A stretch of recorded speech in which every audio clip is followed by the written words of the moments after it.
They left a tied and muzzled Doberman puppy on a mountain road. What happened changed Whining everything.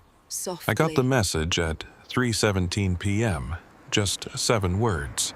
Jack, there's a dog left on the mountain road. 20 minutes later, I was standing on a cold incline at the edge of Blue Ridge, Oregon, where the wind carried the smell of pine and wet sand. The headlights swept across the gravel road, and there it was.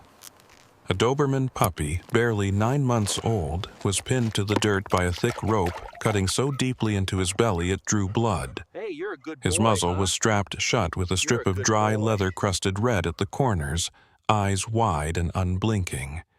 There was no food, no water, only the sound of wind and trash rolling past him as if the world had already moved on.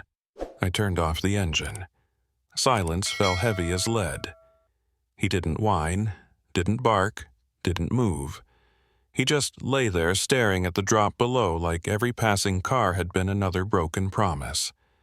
Jesus, I muttered. What kind of bastard does this? I opened the door, stepped out, and the crunch of gravel was sharp under my boots. The road was empty. Only the mountain wind and the faint scent of rust in the air. I walked closer, keeping my hands low, my voice steady. Hey, buddy. No reaction. Ears folded, eyes still fixed. When I knelt, the beam of my headlights caught the trembling shape, black and tan fur matted with mud and dust. Beside him lay a cheap plastic bowl, the kind you buy in bulk like someone had left it there just to ease their own conscience. A soaked scrap of paper clung to the dirt, the ink smeared but still readable. Don't feed him, dangerous. I knelt fully now. My fingers brushed his neck cold all bone, nothing but sand and skin. I thought he was gone. But just as I pulled my hand back, a faint breath, thin as thread, touched my palm. He was still alive. My whole body froze. Something heavy rose inside me, anger, fear, and that old guilt I thought I'd buried with Ranger. I whispered, barely audible, "You're not allowed to give up yet, you hear me?" I looked around, no sign of people, only fresh tire tracks fading into a curve. Whoever had done this came here, tied him up, and drove away, left him muzzled and bleeding between wind and waist. Cruel in a way the earth itself didn't want to touch. I opened the truck bed, pulled out the small knife I kept in my rescue kit. My hands trembled, but my pulse was louder than the wind. I knelt again and began cutting the rope, slow, careful, terrified of hurting him more. Each time the blade scraped the fibers, he twitched, breath breaking like static. Finally, the rope gave way. I slid my arms under him so light I could hear his bones shift. He looked at me for the first time, not with trust, but a question. "Are you going to leave too?" I didn't answer.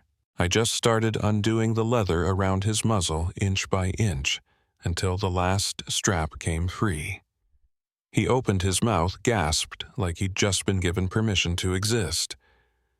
Then his body collapsed. His head rolled, breath slipping into the dust. For a second, I thought I was too late. I grabbed a water bottle, poured a few drops into the cap, and pressed it to his lips. The first drop hit his tongue, and slowly, weakly, he licked. That was the moment I knew I couldn't walk away. Not this time. Not on this road. Not from a life still fighting to stay. I lifted him. He weighed almost nothing, like I was holding a handful of wind. His head fell against my sleeve, leaving a smear of dried blood. I opened the truck door, laid him gently on the back seat, wrapped my jacket around him, and sat behind the wheel. Outside, snow began to fall. In the rearview mirror, a pair of faded brown eyes still watched me, unblinking. I turned on the headlights, drew a breath, and whispered, "Hold on, kid. I'm taking you home." The engine rumbled to life. Light split through the dark, and the truck rolled away from the road where someone chose to kill, and I chose to save. My name is Jack Turner. I'm 52 years old, and live alone in a small wooden cabin on the edge of the Blue Ridge in Oregon, where the morning fog is thicker than coffee steam, and at night the only sound is the wind clawing at the tin roof. I used to be a firefighter. 27 years running into burning houses, pulling people out of smoke, sometimes having just enough time to choose which life to save. I thought I knew what survival meant, until the night I lost Ranger, the first Doberman I ever had. That fire swallowed my entire house in 12 minutes. I made it out, but Ranger didn't. The flames took more than walls and work. They took the part of my heart that believed I could save everything. After that, I left the service and moved to the mountains. I fixed generators, shoveled snow, and learned to live slow, quiet. I swore I'd never get close to another animal again. I couldn't stand losing a soul that never got to say goodbye. Silence became my roommate. Cold became my routine. But after a while, that silence turned into a kind of soft prison. Every night, I still poured 2 cups of coffee, one for me, one for an old habit, and every morning when I opened the door, I still waited for the sound of footsteps that never came back. So, when I saw that small Doberman lying on the mountain road, I didn't just see an abandoned creature. I saw a reflection of the past, bound, gagged, left behind in fire, in cold, in silence no one heard. I'm not a good man, not really. Just someone who's lost a few battles, survived a few burns, and is still trying to believe in something. Driving Dex down the mountain that night, I didn't know if I was doing the right thing or just running from the emptiness inside me. All I knew was that the way he looked at me through the mirror made it impossible to turn away. I remember every detail of that drive. The twisting road, the snow thickening, the wipers scraping a slow rhythm. His faint breath left a patch of fog on the rear window. Each time the sound stopped, my heart clenched. Then a soft exhale came, and I breathed with him as if my own life was tethered to his fragile lungs. I talked to him the whole way, though I knew he couldn't really hear. "Listen, kid, I once lost a dog like you. His name was Ranger. I don't know if I can survive that again, but maybe you're the only reason I should try." By the time we reached the edge of Bend, the sun was gone. The last light cut through the pines, spilling into the truck, glinting off his wet black coat, drawing a golden line that felt like someone brushing a scar inside my chest. I stopped at a small gas station and grabbed an old rescue blanket from the truck bed. He didn't move, just breathed in short, broken gasps, like he was afraid of waking himself. I laid a hand over his chest, so thin, so unreal, and I asked myself, why am I still doing this? Maybe because sometimes a lonely man doesn't need a reason to save something that's lost. That night, when I brought Dex back to the cabin, I didn't sleep. I lay on the couch listening to the rain beat against the windows. Through the door, I could hear him breathing, slow, uneven, but alive. I didn't know if he'd make it, but for the first time in years, I didn't feel entirely alone. When the lamplight fell across the old photo of Ranger on the wall, I whispered to it, "You hear that, buddy?" I went and saved another one, and somewhere between the mountain wind and Dex's ragged breath, I heard something I thought I'd never hear again: hope. I don't remember how long I slept. Only the sound of wind scraping across the tin roof and the cold slipping through every seam of the old wood. When I opened my eyes, it was still dark. The cabin was so quiet I could hear the clock ticking dry, deliberate beats that seemed to mark something more than time. From the other room, where I had laid Dex down, came nothing. No breath, no stir, no sound. I stood bare feet on cold floorboards and eased the door open. The amber nightlight spilled through the crack, thin as a thread. I pushed gently, and my heart stopped. Dex lay exactly as before, head tilted, legs curled, the blanket untouched. I was afraid to reach out, afraid to find what I couldn't bear to know. So I sat on the floor, my back to the wall, an arm's length from him. My hand rested on the wood fingers, brushing the empty space between two living things.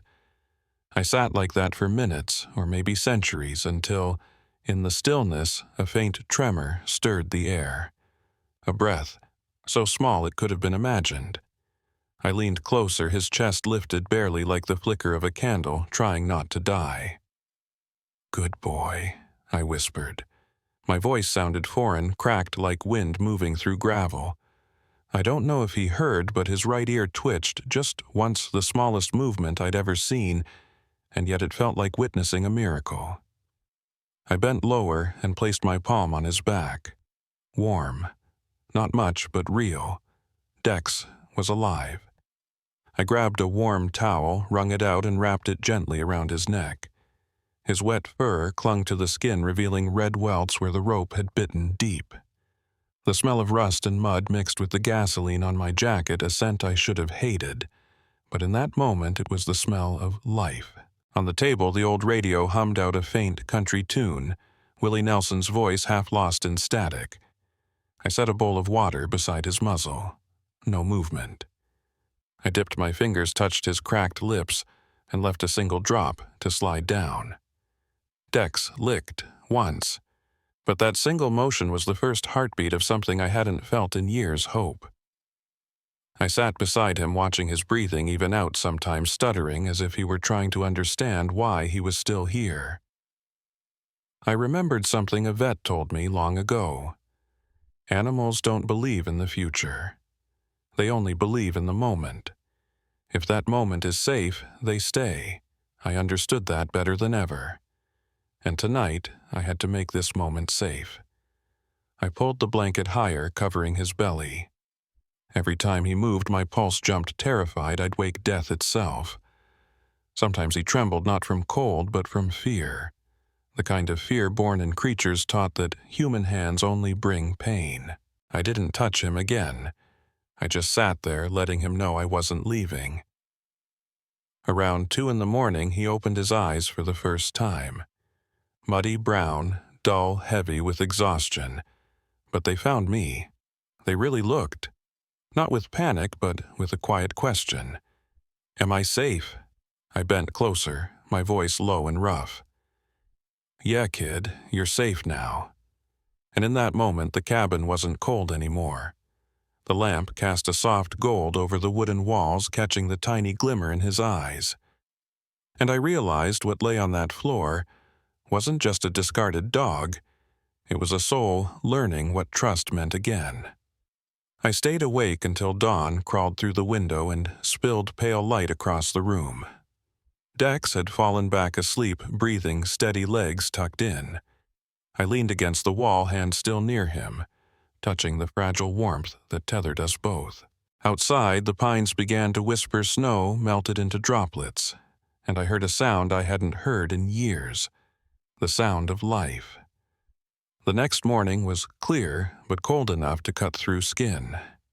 Snow melted from the cabin roof, dripping onto the porch in steady ticking beats. I made coffee, the small machine humming like a tired heart in the empty kitchen. In the next room, Dex was still curled beneath his blanket, silent, as if afraid to break the fragile peace he'd just begun to believe in. I walked closer. His breathing was steadier now, but shallow. I sat beside him and placed my hand on his ribs. Each breath was still an effort. "Good morning, buddy," I said softly, my voice raw from the cold. He opened his eyes, blinking slowly. The pupils caught a faint light from the window frame. I set a small bowl in front of his muzzle, clean water, and a few soft food pieces soaked in milk. At first, no reaction. Then his nose twitched. One breath. A faint furrow between his brows. I stayed silent. 1 minute, 2. Then he stuck out his tongue and licked the water. That tiny sound, the whisper of water against the bowl, clenched something inside my chest. Then he tried to lift his head, trembling. Couldn't. He dropped it again, panting. "It's okay, Dex. Take your time," I murmured. I didn't know how much he understood, but his eyes looked different now. No longer clouded like last night, but holding something close to waiting. I sat on the floor, back against the wall, just so he'd know I wasn't leaving. I ate beside him with my hands taking small pieces, mashing them down, placing them near his mouth. He licked, hesitated, then swallowed. Afterward, he exhaled sharply as if the act of staying alive was already too much. I wiped his muzzle, my hand rough with dried mud, but warm. "See, you're doing great, little man." For the first time his tail moved. Barely, a faint tremor, almost invisible but real. And that was enough to make me forget everything I'd ever lost. By noon, sunlight angled through the window, glinting on the brown patch along his cheek. I could see the rope marks clearly now, ugly red-purple lines curving across the skin. I traced them lightly with a finger. He flinched, but didn't pull away. Just breathed deep, sighed as if he finally knew the pain was over. By evening, a sound jolted me, upright claws scratching softly on the floor. Dex was trying to stand. His back legs shook, front ones buckled, but his eyes fixed on me. He tried, failed, and tried again. I knelt, steadying his hip, holding one shoulder. His whole body trembled like a drawn string, and then he stood. Only for a few seconds. Then he collapsed, falling into my arms, panting, eyes shut tight. I held him close, whispering into his ear. "Easy, Dex, you did good. You did really good." A moment later, he opened his eyes and licked my wrist, quick, soft, like a thank you whispered too quietly for words. A chill ran down my spine. Not from the cold, but from knowing he had just chosen to trust me. I carried him to the corner, laid him on a dry blanket. Before leaving the room, I turned back. He was watching me. Not with the eyes of something wounded, but of a soul deciding whether the world was worth returning to. "Sleep, buddy," I said. "We're not done yet." When the door clicked shut, I stood in the kitchen, hands braced against the counter, breathing hard. I wasn't a firefighter anymore. But somehow, I was still trying to keep a flame alive, not letting it die out. Outside, the wind swept across the ridge, carrying the smell of damp earth and the whisper of pine needles brushing together. I knew there'd be more nights like this, long, tight, filled with worry. But for the first time in years, I wanted to stay awake to guard someone's life. 3 days later, sunlight finally reached through the cabin window. The snow melted slowly, running in thin streams along the wooden grooves, and the air carried a faint trace of warmth. Dex lay on a blanket beside the fireplace. His body was still nothing but bones and skin, but his breathing was steady now. I set a bowl in front of him, thin porridge mixed with small strips of boiled chicken. He looked at it, then at me. 1 second, 2. Then he lowered his head and took a careful lick as if every bite was a decision. I sat beside him, hands resting on my knees, saying nothing. Just watching, counting each tiny movement. When Dex finished half the bowl, he stopped, lifted his head, licked his lips, and breathed slowly. The light caught his brown eyes, no longer dull but bright, reflecting the flicker of fire. It was the first time I'd seen real light in them. That afternoon, I opened the door to let the wind roll in. Fresh air filled the cabin, carrying pine and damp resin. Dex lifted his head, ears twitching. I smiled. "Feel that, kid? That's the wind. It's not here to hurt you." I reached my hand out. For the first time, he didn't flinch. He sniffed the palm gently, then rested his muzzle on my knee. A simple gesture, but it hit me like a wave. I ran my hand down his back. His fur was softer than I expected. The feeling pulled me straight into the memory of Ranger, those mornings we ran along the ridge, the smell of snow and the warm breath fogging my gloves. I whispered, "You're doing good, Dex. I'm proud of you." And I thought maybe that was something I needed to hear too. When night fell, Dex slept soundly. He snored softly, like a child, worn out from a long day of learning how to live. I sat in the wooden chair, staring at the fire, listening to the wood crackle, and realized the cabin didn't feel empty anymore. The next morning, as I stepped into the kitchen, I heard claws on the floor. Dex was standing, shaky, weak, but standing.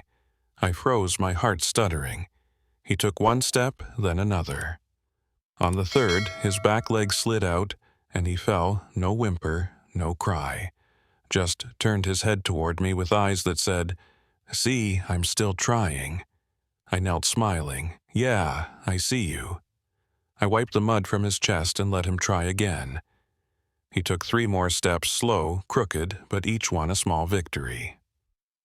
The whole day, Dex followed me around. When I sawed wood on the porch, he lay by the door, watching. When I fixed the old shed behind the cabin, he pushed himself up to stand. Every time I turned around, he was there watching me with a quiet steadiness, as if afraid I might disappear. That evening, I spread the blanket by the fire again. He curled up, resting his head on my hand. I turned on the radio, Take It Easy, hummed softly through the static. Dex breathed evenly, his tail tapping the floor in rhythm. In the golden-orange glow of the fire, I saw something I thought I'd lost forever. Peace. Not the hollow kind I'd known before, but the peace that comes when 2 survivors finally find each other. I whispered, "We've made it through the worst, Dex. From here on out, it's together." He opened his eyes, looked at me, then licked my hand once slow, deliberate. It wasn't a promise. It was trust. And maybe in a world this cold, trust is the greatest miracle a soul can give. Morning of the 8th day. The Oregon sky was heavy and gray clouds hanging so low they looked close enough to touch.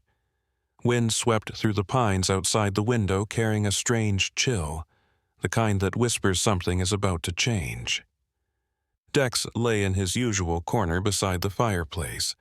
Last night he'd still been fine playful, even pawing at the old tennis ball I'd found in the shed.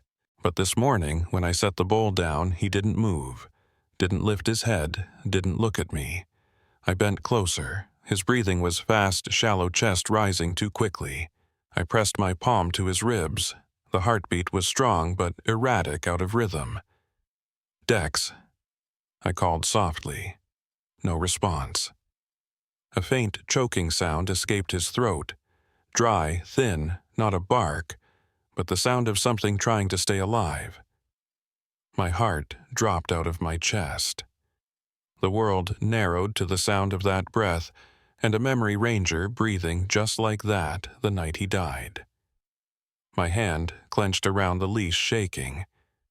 "Not this time, you hear me. Not this time." I grabbed a blanket, wrapped Dex tight. He felt lighter than I remembered. My throat closed as I placed him in the back seat of the truck. Outside, rain began to fall. The road down the mountain twisted through fog, thick as smoke. The wipers scraped in frantic rhythm, headlights cutting pale slashes through the mist. Dex lay still, his head resting against the blanket, breaths jagged and uneven. Every time it got too quiet, I reached a hand back, pressing it to his chest, just to be sure he was still here. I turned on the radio. Nothing but static. Only rain and the pounding of my own pulse. I spoke like a madman. "It's okay, buddy. You're strong. You still owe me that morning walk around Blue Ridge, remember?" My voice bounced off the glass and vanished into the storm. When we reached the clinic in Bend, the door was already open. They knew my truck I'd brought strays here before. A tech ran out helping me lift Dex onto a gurney. He didn't fight, didn't tremble. Just opened his eyes and looked at me calm in a way that terrified me. "Please," I rasped, "do whatever it takes." The doors closed. The hallway echoed wheels, footsteps, metal on metal. Then silence. I sat in the waiting room. The smell of disinfectant stabbed at my nose, cold and sharp. In my hand was the new collar I'd bought for Dex.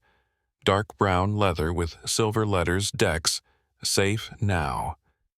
I hadn't even gotten to put it on, hadn't even taken our first picture. Time thickened like glue. An hour. Then 2. Only the rain on the windows and the low murmur of a TV no one watched. The door burst open. Dr. Mason came out, his white coat soaked with sweat. His face said nothing, but his eyes, I'd seen those eyes before in my own mirror, the look of someone who's just fought to keep a life from slipping away. "I don't know how he made it," he said. "His kidneys are responding. But the most important thing," he paused, catching his breath, "he still wants to live." I stood, heart hammering. "Can I see him?" He nodded. I followed him down the hall, our footsteps echoing on the tile. When the door opened, the dim light from the monitor filled the room. Dex was there, tiny body wrapped in wires and tubes, but standing. His legs shook, his eyes stayed open, fixed straight on me. I froze. The world shrank to that single-second rain machine's heartbeat. Dex took a step, then another, shaking weak but steady. When he reached me, he stopped, rested his head against my chest, and exhaled a long trembling sigh as if letting go of all the fear he'd carried. I couldn't hold back. I wrapped my arms around his neck, feeling the small rhythmic beat beneath his fragile fur. "Good boy," I whispered, voice breaking. "Good boy." Behind me, Dr. Mason spoke quietly. "You taking him home, Jack?" I looked down at those warm, steady eyes alive, and I said, "No, I'm taking him home." 3 weeks after Dex left the clinic, Oregon slipped quietly into early spring. The fog burned off sooner, each morning sunlight stretched across the damp ground, and the pine forest outside the window turned green again. Dex had changed. His black and tan coat gleamed like running water. The scars around his belly had faded, leaving only faint white traces, memories written in skin. Every morning he sprinted around the porch, tail whipping, jaws gripping the frayed tennis ball that had become his prize from the day he came back to life. The cabin wasn't silent anymore. Each dawn I heard his claws tapping against the floorboards, the clink of his water bowl, the soft rhythm of his breath, a song I didn't know I'd missed. Some nights I still woke from old nightmares, the sound of fire, of collapse, but instead of emptiness, I heard him breathing beside me. A breath of presence, a breath that said, "You're not alone anymore." Dex learned to trust faster than I expected. He no longer flinched at doors opening or cars passing outside. When I chopped wood or started a fire, he'd lie a few feet away, head resting on his paws, eyes fixed on me as if guarding my every move. Sometimes I'd say, "You're a good partner, Dex," and he'd look back with that wordless gaze only animals know, the kind that speaks for loyalty and gratitude all at once. One clear afternoon, I decided to drive him back to the mountain road, the place where everything began. He sat in the passenger seat, head out the window, ears flicking in the wind. His eyes followed every bend, every pine, as if reclaiming the fragments of memory stolen from him. When I stopped the truck, the cold mountain air swept in, carrying the scent of wet soil and grass. I opened the door. Dex jumped down, paws pressing into the earth, inhaling deeply. In front of us lay the bare patch of ground where I'd found him. The gravel marks were still there, faint tire tracks, bits of broken plastic half buried in mud. Dex stood still, scanning the place. After a moment, he walked forward, nose to the ground, breathing in every inch. I said nothing. I just stood behind him, watching him rediscover the ground that had almost become his grave. Then he turned. Our eyes met. No fear, no panic. Just the calm look of a soul who finally knew the past no longer owned him. I said quietly, "That's enough, buddy. Let's go."